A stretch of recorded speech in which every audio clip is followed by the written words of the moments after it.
ಹೇಗಿದ್ರೆ ಚೆನ್ನಾಗಿದೆ ಅಂತ ಹೇಳಿದ್ದಾರೆ. ಇವತ್ತು ಬಂದ್ಬಿಟ್ಟು ಅವ್ರು ಸ್ಪೆಷಲ್ ಆಗಿ ನಾನು ಮನೆಯಲ್ಲಿ ಆಮೇಲೆ ಡಿಫ್ರೆಂಟ್ ಆಗಿ ಸೇವೆಯಲ್ಲಿ ಪುಳಿಯೋಗರೆ ರೆಸಿಪಿ ತೋರಿಸ್ಕೊಡ್ತೀನಿ. ಇನ್ನೇನು ಹಬ್ಬಗಳೆಲ್ಲ ಬರ್ತವೆ, ಹಾಗಾಗಿ ನಮ್ಮ ಚಾನಲ್ನಲ್ಲಿ ಹಬ್ಬಕ್ಕೆ ಕೇಳಬೇಕು ಎಲ್ಲ ಥರ ರೆಸಿಪಿ ಇಟ್ಟಿದ್ದೀನಿ. ಆದರೆ ಹೊಸದಾಗಿ ನೋಡೋದು ಅದು ಡಿಫ್ರೆಂಟ್ ಆಗಿ ಒಂದು lunchbox ಪುಡಿ ರೆಸಿಪಿ ತುಂಬ ಯೂಸ್ಫುಲ್ ಆಗಿರುತ್ತೆ. ಖಂಡಿತ ವಿಡಿಯೋನ ಲಾಸ್ಟ್ ಗಂಟೆ ನೋಡಿ. ಇವತ್ತು ಮಾಡೋಂಥ ಈ ರೆಸಿಪಿ ನಿಮಗೆ ಇಷ್ಟ ಆಯ್ತಂದ್ರೆ ಪ್ಲೀಸ್ ಲೈಕ್ ಮಾಡಿ, ನೀವು ಆದಷ್ಟು ಜಾಸ್ತಿ ಲೈಕ್ ನನಗೆ ತುಂಬಾ ಖುಷಿ ಆಗುತ್ತೆ. ಕೆಲವು ರೆಸಿಪಿ ಯಾವ ರೀತಿ ಇಟ್ಕೊಂಡು ಅದನ್ನು ತಗೊಂಡು ಶೇರ್ ಮಾಡಿ ಮಿಸ್ ಆಗಬೇಕು ನಾನು ಫ್ರೈ ಮಾಡ್ತೀನಿ, ಸಬ್ಸ್ಕ್ರೈಬ್ ಮಾಡ್ತೀನಿ.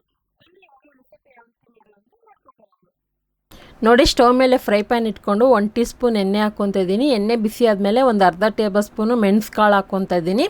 ಸೊ ಇದನ್ನು ಹಾಗೆ ಫ್ರೈ ಮಾಡೋವಾಗನೇ ಇದ್ರ ಜೊತೆಗೆ 1 ಟೇಬಲ್ ಸ್ಪೂನ್ ಕಡಲೆಬೇಳೆ, 1 ಟೇಬಲ್ ಸ್ಪೂನ್ ಉದ್ದಿನಬೇಳೆ ಹಾಕ್ಕೊತಾ ಇದ್ದೀನಿ. ಇದನ್ನೆಲ್ಲ ಹಾಕಿ ಒಂದು 30 ಸೆಕೆಂಡ್ ಫ್ರೈ ಮಾಡ್ಕೊಳ್ಳೋಣ. ಹಾಗೆ ಇದ್ರ ಜೊತೆಗೆ 1/4 ಟೀ ಸ್ಪೂನ್ ಮೆಂತ್ಯ. ಈ ಕಾಳು ಅನ್ನೋದು ಸ್ವಲ್ಪ ಬೇಗನೆ ಫ್ರೈ ಆಗೋದಿಲ್ಲ, ಅದಕ್ಕೋಸ್ಕರ ಇದನ್ನು ಫಸ್ಟೇ ಹಾಕಿ ಫ್ರೈ ಮಾಡ್ಕೊಳ್ಳೋಣ. ಹಾಗೆ ಇದ್ರ ಜೊತೆಗೆ ಕಡಲೆ ಬೀಜ 1 ಟೇಬಲ್ ಸ್ಪೂನ್ ಹಾಕ್ಕೊತಾ ಇದ್ದೀನಿ. ಇವತ್ತು ಮಾಡೋವಂಥ ಈ ಪುಳಿಯೋಗರೆ ಪೌಡರು 2 ಟೈಮ್ಗೆ ಆಗೋಷ್ಟು ತೋರಿಸ್ಕೊಡ್ತಾ ಇದ್ದೀನಿ. ಸುಮಾರು ಒಂದು 4 ಜನ ಇರೋರಿಗೆ 2 ಟೈಮ್ಗೆ ಯೂಸ್ ಮಾಡ್ಕೋಬೋದು. ಹಾಗೆ ನೋಡಿ, ಇದೆಲ್ಲ ಚೆನ್ನಾಗಿ 1 ನಿಮಿಷ ಫ್ರೈ ಮಾಡಿದ ಮೇಲೆ ಈಗ ಧನಿಯಾ ಕಾಳು 1 ಟೇಬಲ್ ಸ್ಪೂನು ಮತ್ತು ಅರ್ಧ ಟೇಬಲ್ ಸ್ಪೂನ್ ಜೀರಿಗೆ ಹಾಕ್ಕೊತಾ ಇದ್ದೀನಿ. ಇಲ್ಲಿ ನಾನು ಬ್ಯಾಡಗಿ ಮೆಣಸಿನ್ಕಾಯಿ ಒಂದು 5 ಹಾಕ್ಕೊತಾ ಇದ್ದೀನಿ. ಪುಳಿಯೋಗರೆ ಅಂತ ರೆಸಿಪಿ ಮಾಡಿದಾಗ ನಿಮಗೆ ಕಲರ್ ಬೇಕಂದರೆ ಬ್ಯಾಡಗಿ ಮೆಣಸಿನ್ಕಾಯಿ ಯೂಸ್ ಮಾಡ್ಕೊಳ್ಳಿ. ಹಾಗೆ ಖಾರಕ್ಕೆ ಇಲ್ಲಿ ಗುಂಟೂರು ಮೆಣಸಿನ್ಕಾಯಿ ಒಂದು 6 ಹಾಕ್ಕೊಂಡಿದ್ದೀನಿ. ನಿಮ್ಮ ಹತ್ರ ಬ್ಯಾಡಗಿ ಮೆಣಸಿನ್ಕಾಯಿ ಇಲ್ಲಾಂದ್ರೆ ಗುಂಟೂರು ಮೆಣಸಿನ್ಕಾಯಿನೇ ಒಂದು 10 ರಿಂದ 12 ಹಾಕ್ಕೊಳ್ಳಿ. ಹಾಕ್ಕೊಂಡಿದ್ದನ್ನು ಚೆನ್ನಾಗಿ ಲೋ ಫ್ಲೇಮಲ್ಲೇ ಇಟ್ಟು ಘಮ ಬರೋವರೆಗೂ ಮತ್ತು ಕಲರ್ ಚೇಂಜ್ ಆಗೋವರೆಗೂ ಹುರ್ಕೊಳ್ಳಿ. ಮಿನಿಮಮ್ ಆದರೂ ಒಂದು 3 ರಿಂದ 4 ನಿಮಿಷ ಹುರ್ಕೊಂಡ್ಮೇಲೆ ಈಗ ಇದಕ್ಕೆ ಎಳ್ಳು ಮತ್ತು ಒಂದು 2 ಟೇಬಲ್ ಸ್ಪೂನ್ ಡೆಸಿಕೇಟ್ ಕೋಕೋನಟ್ ಪೌಡರು, ಒಂದು 2 ಕಡ್ಡಿ ಕರಿಬೇವಿನ ಸೊಪ್ಪು ಹಾಕ್ಕೊಂಡು ಒಂದು ಜಸ್ಟ್ 30 ಸೆಕೆಂಡ್ ಮಾತ್ರ ಇದನ್ನು ಫ್ರೈ ಮಾಡ್ಕೊತಾ ಇದ್ದೀನಿ. ಬೈ ಚಾನ್ಸ್ ನಿಮ್ಮ ಹತ್ರ ಈ ಡೆಸಿಕೇಟ್ ಕೋಕೋನಟ್ ಪೌಡರ್ ಇಲ್ಲಾಂದರೆ ಒಣಗಿದ ಕೊಬ್ಬರಿ ಇರುತ್ತಲ್ಲ, ಅದು ಕೂಡ ನೀವು ತುರಿದ್ಬಿಟ್ಟು ಹಾಕೊಬೋದು. ಈಗ ಇದನ್ನು ಚೆನ್ನಾಗಿ ಫ್ರೈ ಮಾಡಿದ್ಮೇಲೆ ಕಂಪ್ಲೀಟಾಗಿ ತಣ್ಣಗಾದ್ಮೇಲೆ ಮಿಕ್ಸಿ ಜಾರ್ಗೆ ಹಾಕ್ಕೊತಿದ್ದೀನಿ. ಸೊ ಇವಾಗ ರುಬ್ಬೋದಕ್ಕೆ ಒಂದು 1/4 ಟೀ ಸ್ಪೂನ್ ಹಿಂಗು ಮತ್ತು 1/4 ಟೀ ಸ್ಪೂನ್ ಅರಿಶಿನ ಪುಡಿ ಹಾಕಿ ಪೌಡರ್ ಮಾಡ್ಕೊತೀನಿ. ಯಾವುದೇ ಕಾರಣಕ್ಕೂ ಬಿಸಿ ಇರೋವಾಗ ಪೌಡ್ರ್ ಮಾಡೋಕ್ಕೆ ಹೋಗಬೇಡಿ, ಪೂರ್ತಿ ತಣ್ಣಗಾದ್ಮೇಲೆ ಪೌಡ್ರ್ ಮಾಡ್ಕೊಳ್ಳಿ. ನೀವು ಬಿಸಿ ಇರೋವಾಗೇ ಮಾಡೋಕ್ಕೆ ಹೋದರೆ ಪುಳಿಯೋಗರೆ ಪೌಡ್ರು ಉದ್ರಾಗಿ ಬರೋದಿಲ್ಲ, ಮುದ್ದೆ ಥರ ಆಗಿಬಿಡುತ್ತೆ. ಯಾಕಂದರೆ ಎಣ್ಣೆ ಬಿಟ್ಕೊಳ್ಳುತ್ತೆ ಬಿಸಿ ಇರೋವಾಗ ಮಾಡಿದ್ರೆ. ಈಗ ಇದನ್ನು ನೀವು ಎಷ್ಟು ಬೇಕಷ್ಟು ಯೂಸ್ ಮಾಡಿ, ಉಳಿದಿರೋದು ಒಂದು ಏರ್ ಟೈಟ್ ಬಾಕ್ಸಲ್ಲಿ ಹಾಕಿ ಇಟ್ಕೊಬೋದು. ಆವಾಗವಾಗ ಫ್ರೆಶ್ಶಾಗಿ ಮಾಡ್ಕೊಂಡು ತಿಂದರೆ ತುಂಬಾ ಚೆನ್ನಾಗಿರುತ್ತೆ.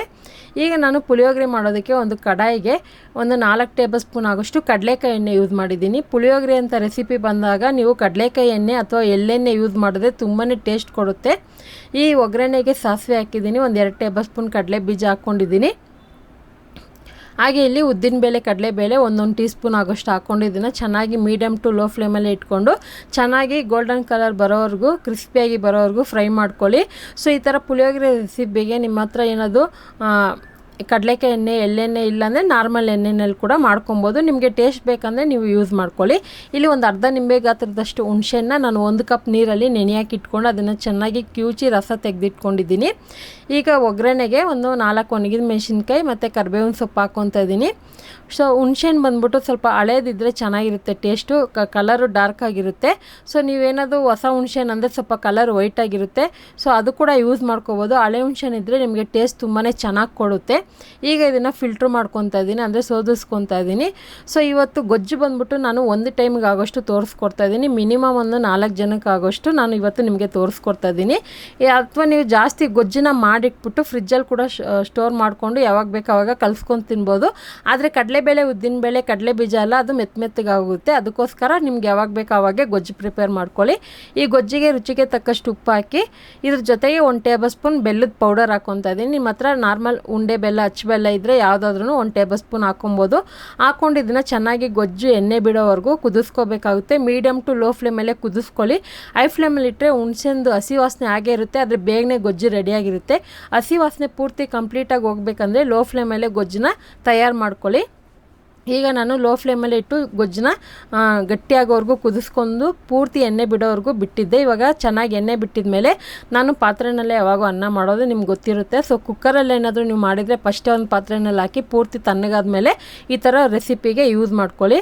ನಾರ್ಮಲ್ ನಾನು ಸೋನಾ ಮಸೂರಿ ಅಕ್ಕಿನಲ್ಲಿ ಅನ್ನ ಮಾಡಿ ಇಟ್ಕೊಂಡಿದ್ದೀನಿ. ಇವಾಗ ಅನ್ನ ಎಷ್ಟು ಬೇಕೋ ನೋಡಿ ಹಾಕ್ಕೊಂಡು ಇದಕ್ಕೆ ಒಂದು 2 ರಿಂದ 3 ಟೇಬಲ್ ಸ್ಪೂನ್ ಆಗೋಷ್ಟು ಪುಳಿಯೋಗರೆ ಪೌಡರ್ ನಾನು ಪ್ರಿಪೇರ್ ಮಾಡಿದ್ನಲ್ಲ ಅದನ್ನು ಹಾಕ್ಕೊತಾ ಇದ್ದೀನಿ.